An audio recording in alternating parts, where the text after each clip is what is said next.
The sound of splintering wood echoed through Sergeant Major James Washington's living room, like gunfire in the distance. The front door, solid oak that had weathered 30 years of suburban seasons, gave way under the crowbar's assault with a crack that seemed to split the morning silence in half. 3 figures in matching polo shirts emblazoned with Maplewood Estates security burst through the doorway with the practiced aggression of people who had convinced themselves that authority justified anything. Behind them, HOA President Catherine Brennan followed like a general surveying conquered territory, her clipboard clutched against her chest like a shield of bureaucratic righteousness. "Finally," she announced to her private army, her voice dripping with the satisfaction of someone who had been planning this moment for months. "Now, we can see what Mr. Washington has been hiding in here." James stood in his hallway, still wearing the plain khakis and button-down shirt he'd put on for his morning coffee. Watching strangers invade the sanctuary he had spent decades earning the right to call home. At 67, his body carried the careful posture of someone whose spine had been straightened by military discipline and bent by years of service, but his eyes burned with the controlled fury of a man who had faced real enemies and recognized amateurs when he saw them. "Ma'am," he said quietly, his voice carrying the measured calm of someone trained to de-escalate situations before they exploded into violence. "You're trespassing on private property. I need you to leave immediately." Catherine's laugh was sharp and triumphant, the sound of someone who believed herself finally, irrevocably in control. "Mr. Washington, under Section 47C of the Maplewood Estates Homeowners Covenant, the HOA Board has the authority to conduct property inspections when residents fail to Community guidelines. 4 mandatory hearings scheduled during hours when he had been at the VA hospital, receiving treatment for injuries sustained in service to his country. But what truly stunned James was the casual certainty with which Catherine had ordered the destruction of his front door, as if his rights, his privacy, and his dignity were obstacles to be removed rather than principles to be respected. "Mrs. Brennan," James said, his military training preventing him from raising his voice despite the rage building in his chest, "no HOA covenant supersedes constitutional protection against illegal search and seizure. What you're doing here is breaking and entering." One of the security officers, a thick-set man whose polo shirt strained against his beer gut, stepped closer with the swagger of someone who had never faced real consequences for his actions.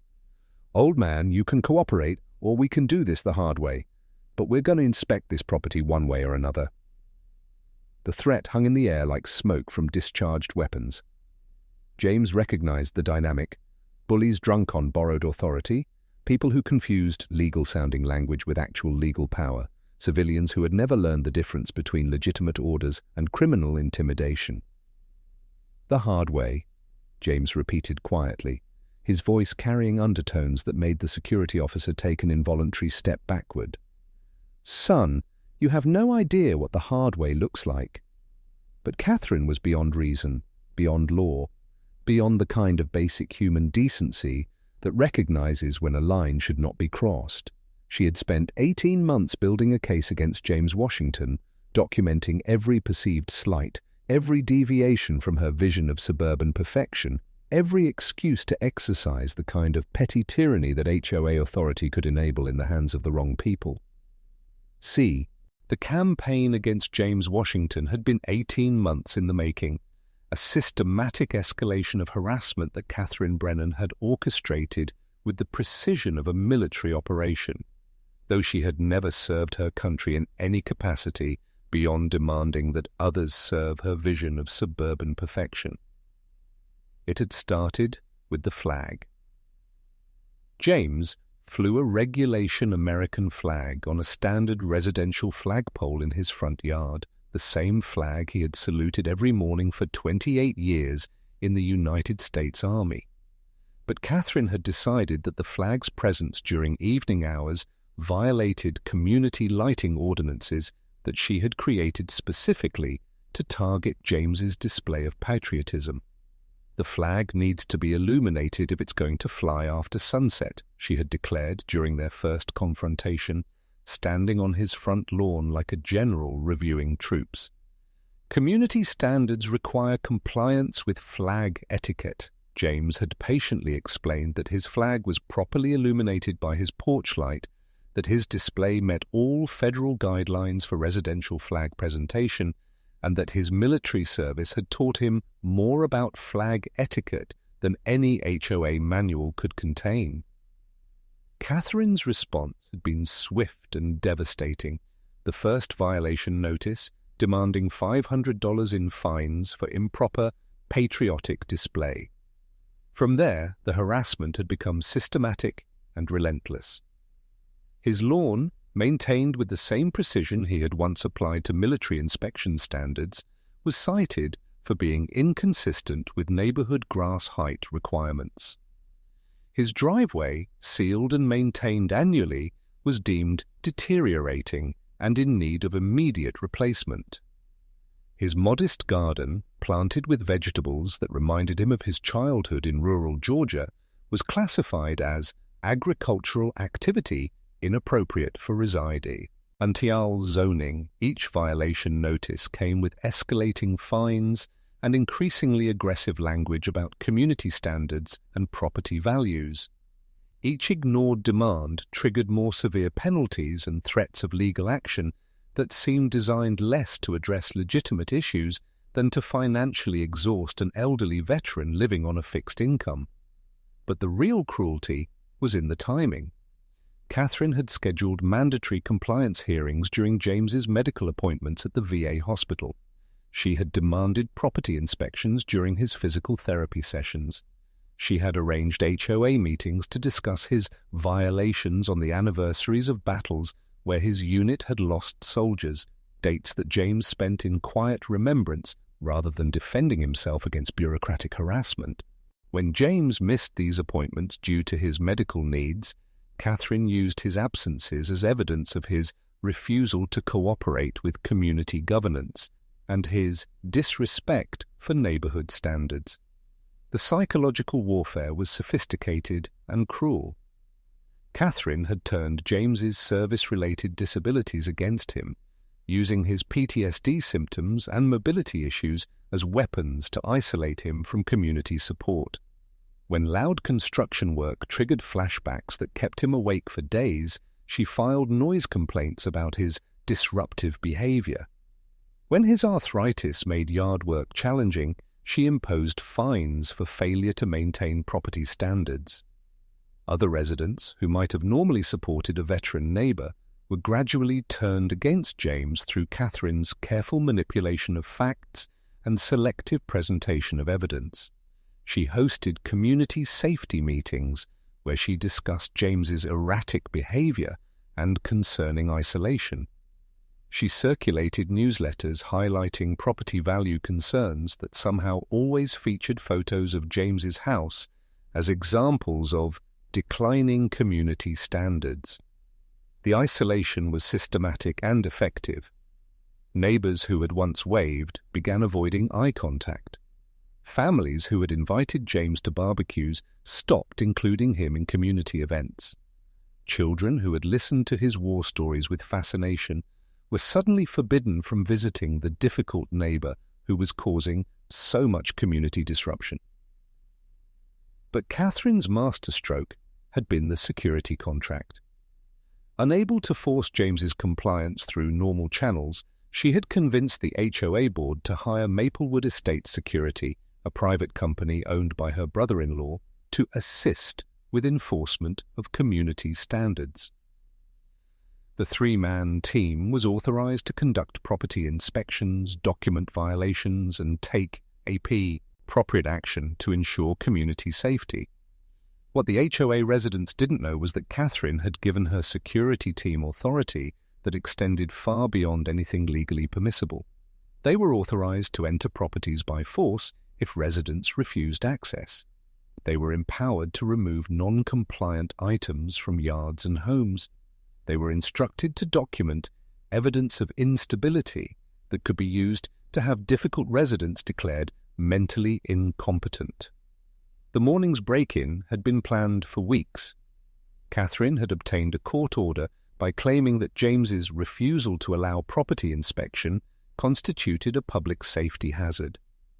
She had convinced a sympathetic judge that immediate action was necessary to protect community welfare. The judge hadn't been told that James was a decorated veteran. He hadn't been informed about James's medical appointments or his PTSD triggers. He hadn't been shown the evidence of systematic harassment that had preceded the emergency request for forced entry. Now, watching her security team search through James's possessions like occupying soldiers, Catherine felt the intoxicating rush of absolute power. This was the moment she had been building toward, the complete subjugation of a man who had dared to resist her authority. But what Catherine didn't understand was that James Washington hadn't been hiding anything in his house. He had been protecting something far more precious than property violations or community standards. In his study, carefully maintained and respectfully displayed, was a wall that told the story of a life spent in service to ideals that Catherine had never understood and could never diminish. The Bronze Star with V device for valor in combat, the Purple Heart for wounds received in defense of freedom, the Combat Infantry Badge earned through months of warfare that had tested his courage under fire, the Meritorious Service Medal, recognizing leadership that had saved lives and completed missions that most people couldn't imagine. 28 years of service, 4 combat deployments, decorations for bravery, leadership, and sacrifice that represented not just personal achievement but collective gratitude from a nation he had sworn to defend.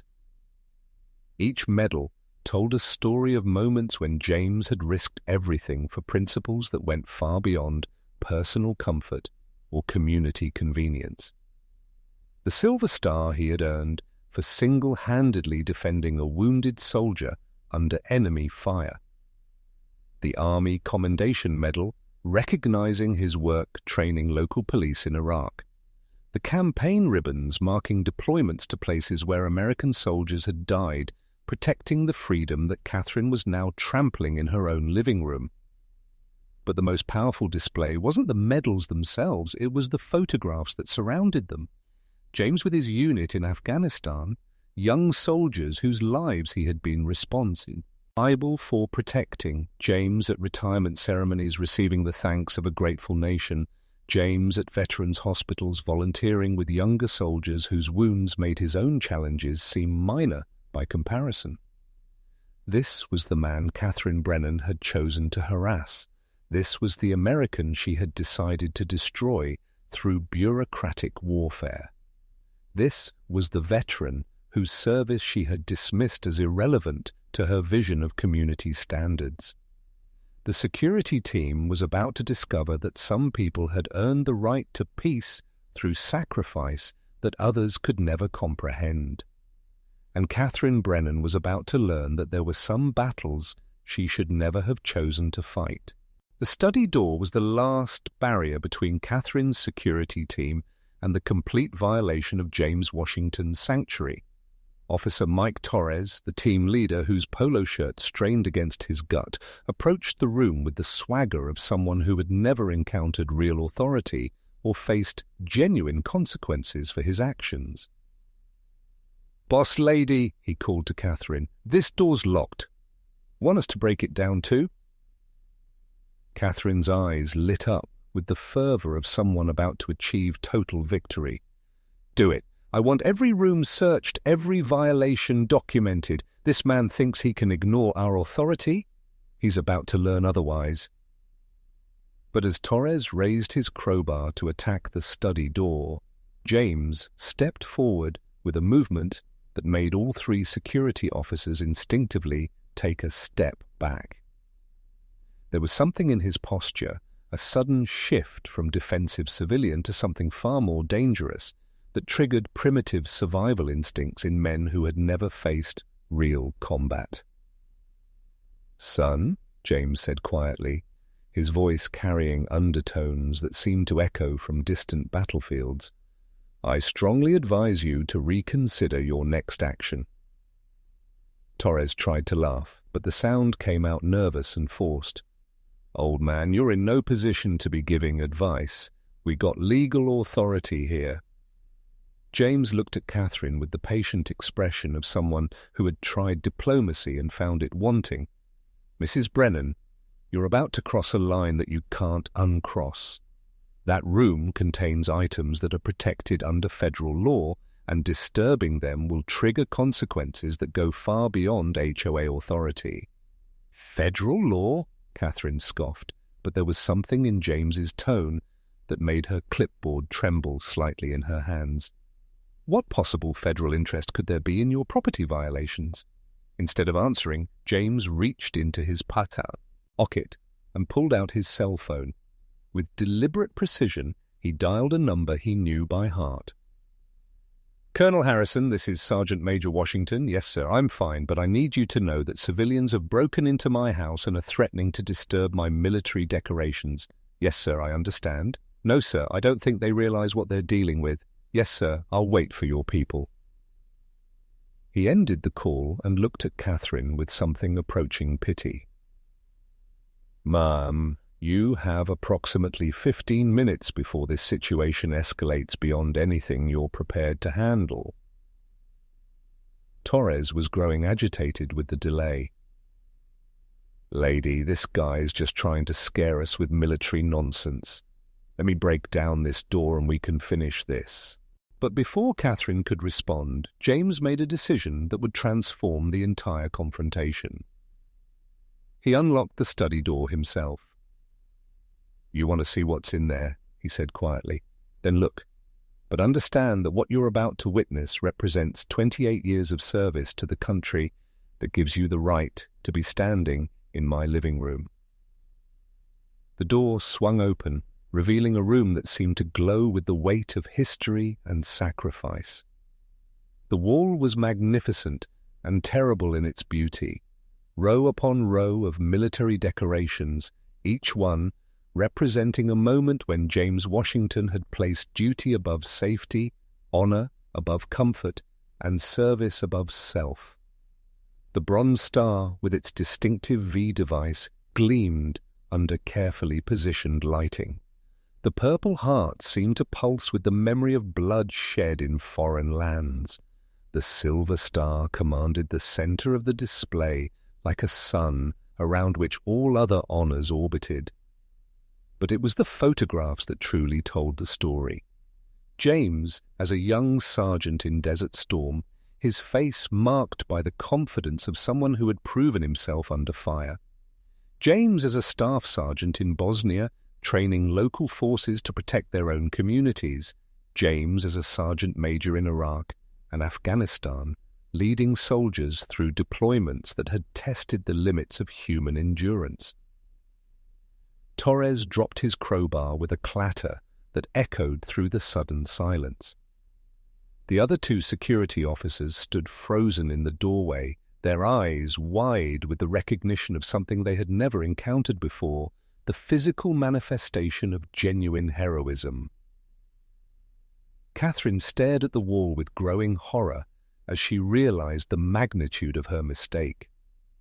This wasn't just some elderly homeowner resisting HOA authority. This was a decorated combat veteran whose service record represented the kind of sacrifice that innocent Americans could barely comprehend.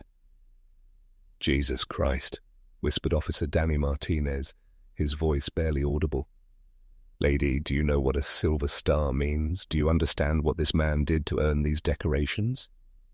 But the most powerful revelation was still coming. James walked to his desk and picked up a framed photograph that had been positioned prominently among his military memorabilia. The image showed him in dress uniform, standing next to a man in an identical uniform whose face was recognizable to anyone who followed military affairs. That's General Patricia Morrison, James said quietly, holding up the photograph. She's currently the chairman of the Joint Chiefs of Staff.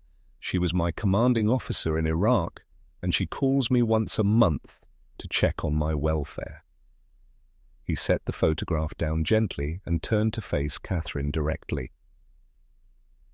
Mrs. Brennan, about 10 minutes ago, I called Colonel Michael Harrison at the Pentagon.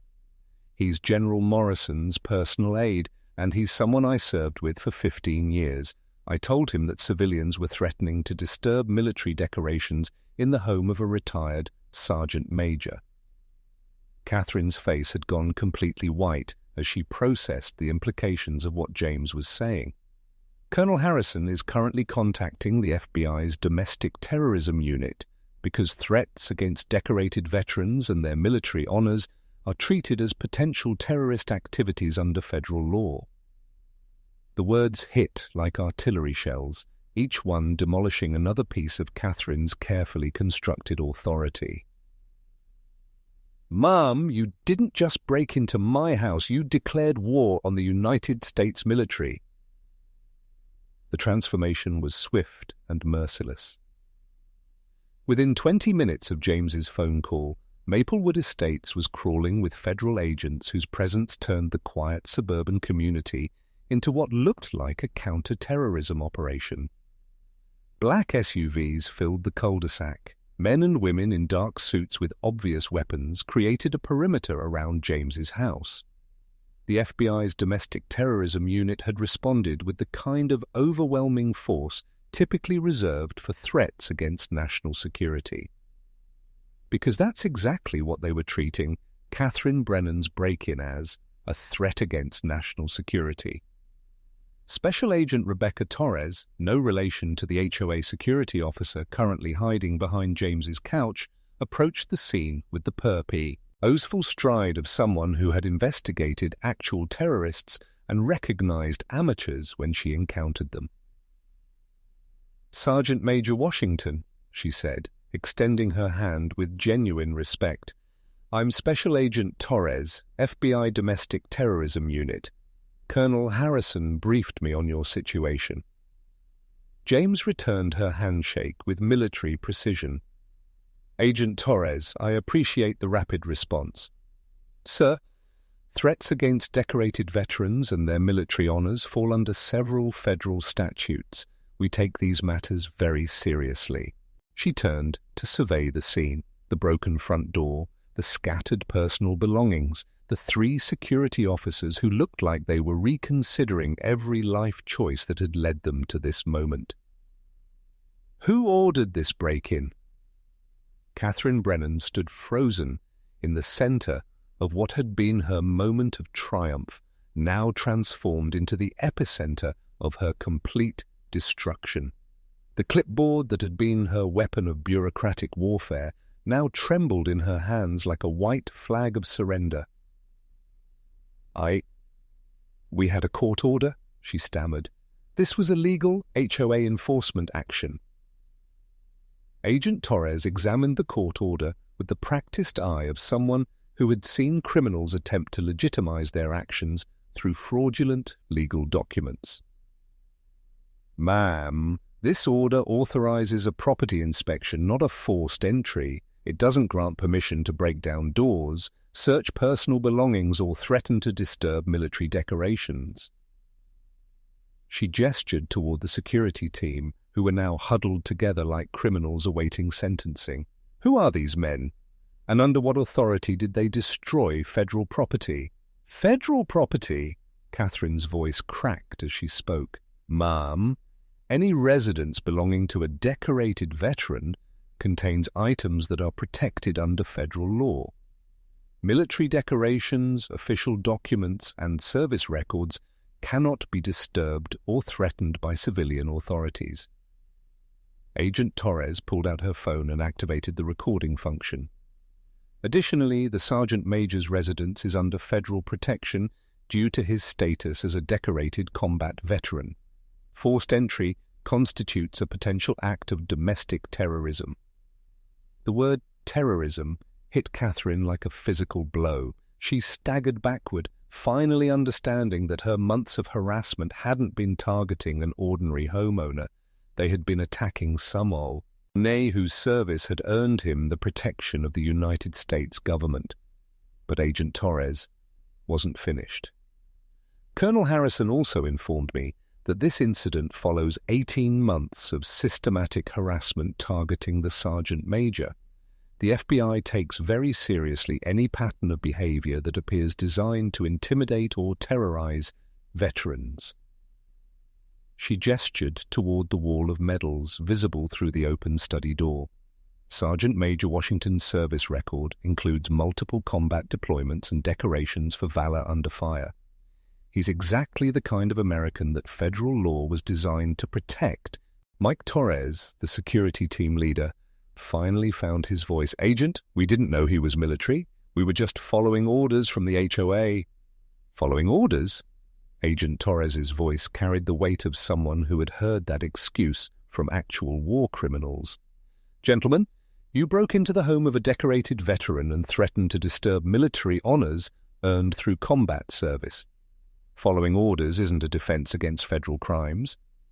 She turned back to Catherine with an expression that suggested the full weight of federal prosecution authority was about to descend on Maplewood Estate's HOA president. "Mrs. Brennan, you've been conducting what appears to be a systematic campaign of harassment against a veteran whose service record includes multiple combat deployments and high-level security clearances.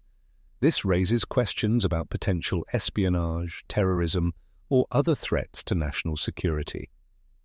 Catherine's legs finally gave out, and she collapsed into James's armchair, the same chair where he read military history books and maintained correspondence with soldiers he had served alongside during his 28-year career.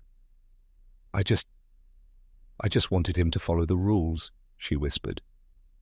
James stepped forward, his voice carrying the authority of someone who had earned the right to speak about service, sacrifice, and the meaning of legitimate authority.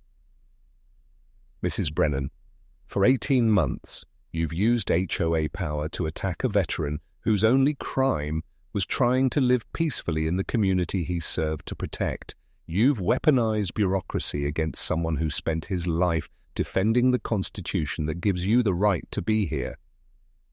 His voice grew stronger, carrying the weight of decades spent leading soldiers through situations that tested the limits of human courage.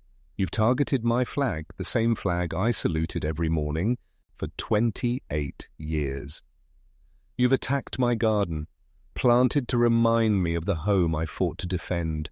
You've tried to destroy the peace I earned through service in places where Americans died, protecting the freedom you've been using as a weapon against me." Agent Torres was taking notes, documenting everything for what would clearly become a federal case. "Sergeant Major, we're going to need a complete record of the harassment pattern. The Justice Department takes these cases very seriously, especially when they involve systematic targeting of decorated veterans." But the most powerful moment was still coming. General Patricia Morrison herself appeared in James's doorway, having driven directly from the Pentagon when she learned that one of her former soldiers was under attack. Her presence transformed the scene from a suburban dispute into a moment of national significance.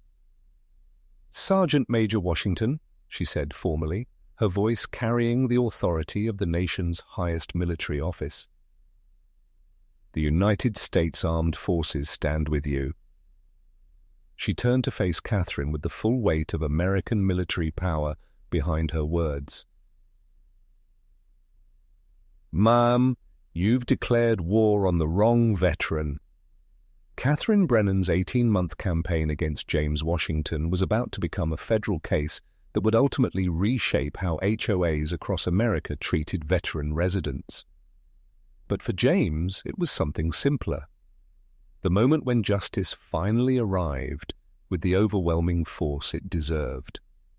1 year later, James Washington stood in the same living room where Catherine Brennan's security team had once terrorized him, but the space had been transformed into something that honored service rather than punishing it. The front door, rebuilt with donated materials from a veterans organization, now bore a brass plaque reading, "Home of a Grateful Nation's Defender." The wall of medals had been professionally restored and expanded to include the Congressional Recognition Award he had received after the FBI's investigation exposed the systematic harassment of veterans in suburban communities nationwide. Catherine Brennan was serving an 18-month federal sentence for domestic terrorism, civil rights violations, and conspiracy to intimidate a veteran. Her security team had received shorter sentences but faced permanent prohibition from any security-related employment. The court case had become a landmark ruling establishing federal protection for veterans facing HOA harassment. But raps. The most meaningful transformation was in Maplewood Estates itself.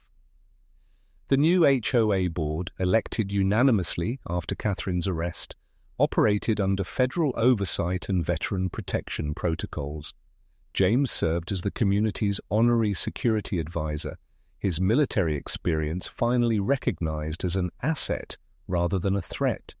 The same neighbors who had once avoided him now sought his counsel on everything from home security to youth mentorship programs.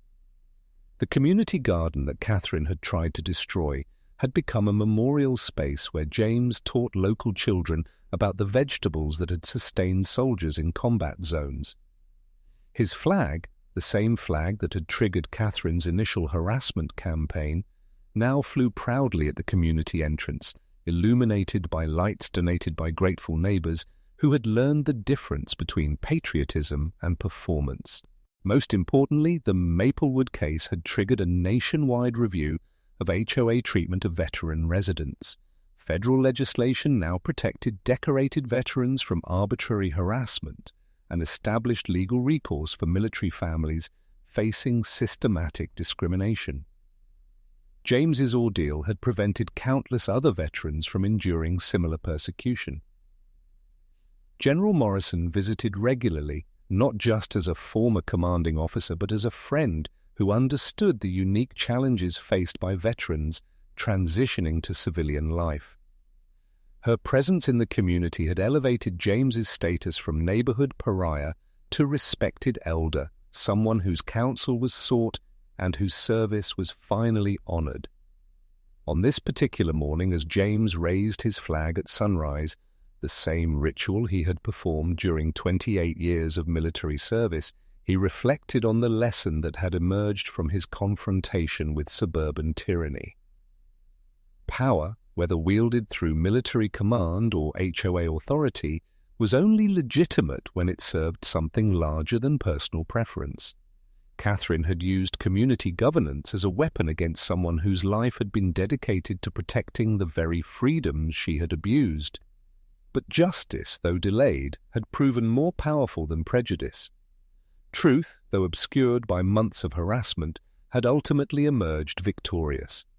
And service, though initially dismissed as irrelevant, had finally been recognized for what it truly represented, the foundation upon which all other freedoms rested. The mailman approached with letters addressed to Sergeant Major Washington, a title that neighbors now used with pride rather than ignorance. Among the correspondence was an invitation to speak at the FBI Academy about protecting veteran rights, a request from a documentary filmmaker wanting to tell his story, and a handwritten note from a young veteran in California whose own HOA harassment had been stopped because of the legal precedent James's case had established. Each letter represented another life touched by his willingness to endure persecution until justice arrived with overwhelming force. Mrs. Patterson from down the street stopped by with homemade cookies and updates about her grandson's deployment. She had become a regular fixture in James's life, someone who understood that service came in many forms and continued long after uniforms were retired. As James loaded his mailbox with outgoing letters, responses to other veterans facing similar harassment, thank you notes to supporters who had rallied to his cause, he realized that his ordeal had accomplished something Catherine Brennan never could have intended. It had transformed him from an isolated veteran into a national advocate, from a harassed homeowner into a symbol of what America owed its defenders, from a victim of suburban tyranny into a champion of veteran rights. The medals on his wall had always represented his service to his country, but now they also represented his country's commitment to serving him, and all veterans in return. In the morning light, as his flag caught the breeze, and his community awakened to another day of peace he had helped to secure, James Washington smiled as he realized that some battles were worth fighting, not just for victory, but for the lasting change that victory could create. Catherine Brennan had tried to destroy a veteran. Instead, she had awakened a nation's conscience about how it treated its defenders, and that awakening would protect veterans for generations to come.